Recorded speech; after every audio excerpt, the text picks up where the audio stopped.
What's going on everybody, Cascoby here, and welcome to something a little bit different. Today I'm going to be using my Launchpad to play a few different games and see how it performs as a games controller. Before we continue, I just wanted to say that I am not the first one to have a go at this idea. This has been done before, but I decided to improve on it by making it a little bit more of a visual thing. The layout of the controller is actually quite simple once you get used to it. Your main WASD keys are located here, your spacebar is here, Shift and Control are next to it, the escape key is in the top left corner, numbers 1 to 8 are across the top, and the arrow keys are in the bottom right corner, as well as a few extra keys around the WASD to help in some different games. With that explained, let's test it out in something like FORTNITE to see how it performs. The keys work very well in game and seem to have no input lag from my experience anyway. The only key I had a few problems with here was the Shift key. It would cut out every now and again, making it very difficult to run in this game. But all of the keys worked perfectly fine and gameplay was fairly enjoyable. Before we go on, I will say I am no FORTNITE expert. This was like my third or fourth time playing, and I wasn't exactly at an advantage seeing as I was using a Launchpad and I was sat like 7 feet away from my monitor behind my recording desk without my glasses on, so this is basically what I saw. Obviously the mouse controls are the same, but it would actually be possible to map the left and right click onto the Launchpad as well. But you can see that the gaming experience itself went quite well, especially after I discovered the bush. I'm a bush.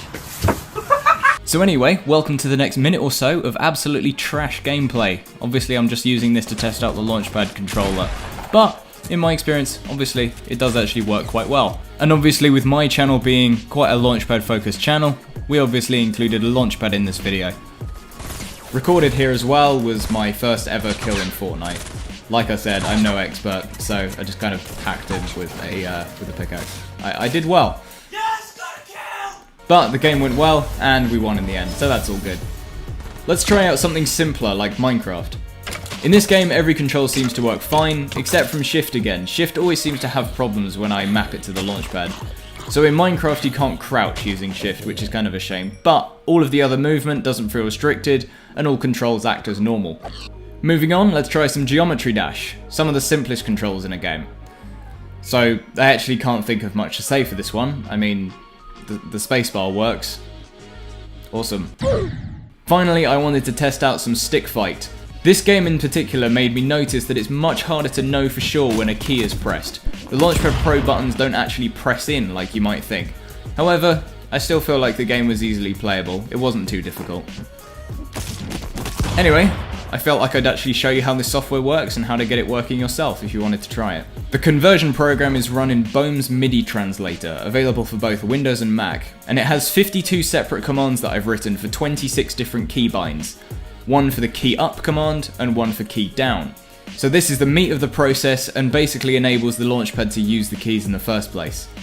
Then over in Ableton, this is dealing with all the visual things. I have a loop of light effects going just to show the notes as a layout. Then a second channel is used to run the white light effects to show what buttons are being pressed. I'll put all this stuff in the description so you can download this for yourself. Just map the Launchpad as the input for Bome's MIDI translator as well as Ableton and you should be good to go. So I hope you guys enjoyed this concept I threw together for you guys. Thank you so much for watching, and I'll catch you all in the next video.